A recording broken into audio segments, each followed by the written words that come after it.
Happy birthday to you. Happy birthday to you.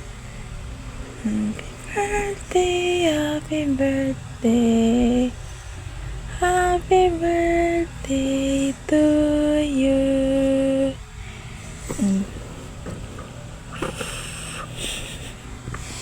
Birthday mo? Birthday mo? Nanto ka pa? Birthday mo na.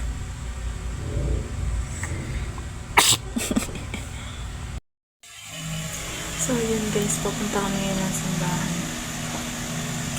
Sisimba muna kami. Magsisimba muna ang birthday boy. Update ko na lang kayo pag nakagayak na kami. So ayun, din nga nakagayak na kami, nag-aantay na lang kami ng tricycles baka makapunta ng simbahan. And yes, din nga po ay nakarating na kami ng simbahan. Ito nga po ay dinadayo din sa lipa dahil ito po nung mahiling nyo ay matutupan. Kaya din kami pumunta ng birthday boy. Makikita nyo mahudi na ay napakaganda nga po at napakaliwalas na kapalikiran. Mararamdaman mo talaga ang kaginhawaan. Tagal na din po ang pagtambay namin din dahil napahaba din naman po ng aray mahadinasan. Marami yung san po diyan na pwede niyo hong pundasalan. Tagalaw din kami diyan at may away umuwi na rin kami dahil din lang naman din ho aming pupuntahan. Pero maya po sa Dianggala namin hapon pagdating na kanyang ama. Piling away na sa bahay na kami grabe paggawain ito sa labas. Makikita niyo nga ho yan ang haring damit at taring bag ay napakaganda ho talaga. Kung natitipuan niyo nga ho ay ilalagay ko ambing sa baba para makita ninyo. I-update ko na ho din kayo mamaya pag kami exagalan at kami ho ay mapapa-outlet. Di na nga kami ay pa-outlet na, hindi na nakapag-video nung kami ay nagagayak dahil nagawantay ng kanyang ama sa outlet. Late na kami. Diyan nga ay kami ay bibilin muna ng cake bago kami pumunta ng outlet. Hindi na nga ako nakapag-video ng maayos dahil Diyos ko, napakadaming tao. Tuwing gabi sa sa outlet ay maraming tao dahil madaming namamasyal. Diyan nga ay nakapamili na kami kung anong bibili naming cake. Yun nga lang katamtaman ng aming kinuha gawa ng kami lang naman din ang kakain. Nakikita nyo nga yan, binabalot na ni ate ang cake. Nire-ribbon na. Nakikita nyo nga bumili pa ako ng brownies, di pa nasapat sa cake eh. At yun nga ay natapos na ni ating ibalot, binigay na sa amin. Carabels na. Di naman nga kami ay bumibili ng Jollibee dahil yun ang request ng bata, pero hindi na kami diyan kakain. Yan nga kami ay waiting sa aming in-order na isang bucket at Jolly Spaghetti. At nung naka-order na nga ay kami pumulas na at gusto nang mag-playground na rin batang are. Tingnan niya naman nahanap ang playground dahil kung saan pupunta eh.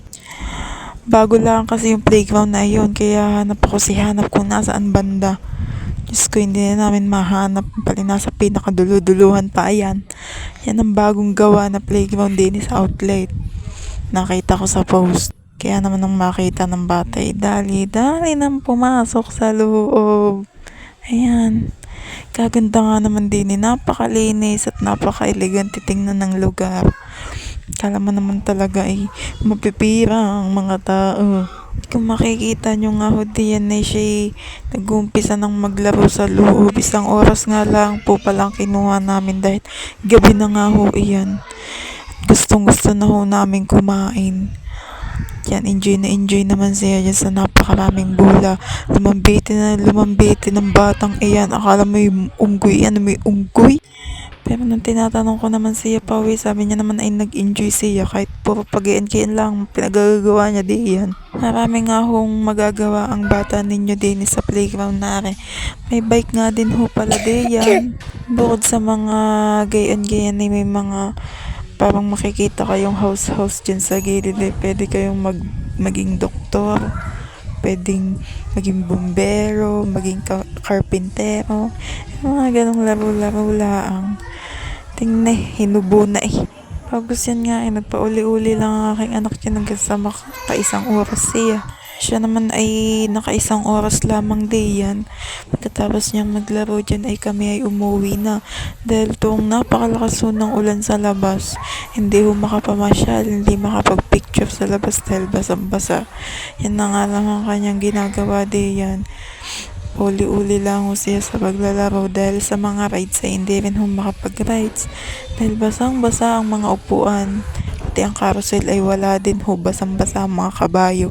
Kaya ho kami ay saglit lang sa maya-maya nga din ho kami ay nagsiuwian na. Dini nga ho ay kami ay pauwi na. To, malakas ho talaga ng ulan. Kami hindi makapag-enjoy. Naaalala ko nung last year ay gayon din ang birthday ng batang ito ay umuulan din. Malakas din ang ulan nun. Kaya kami ay hindi makapag-rides doon sa outlet. Kaya umuwi na lang kami para makakain na. Diyan. Kinaganda lang din sa outlet ay may padiretso ng bus papunta dun sa aming barangay. Kaya hindi na kami nahihirapan. Kaya nung makauwi ay ayan na nga ang nangyari.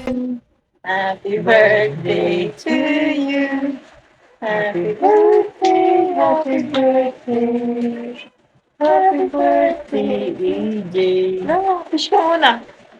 Fish, dili.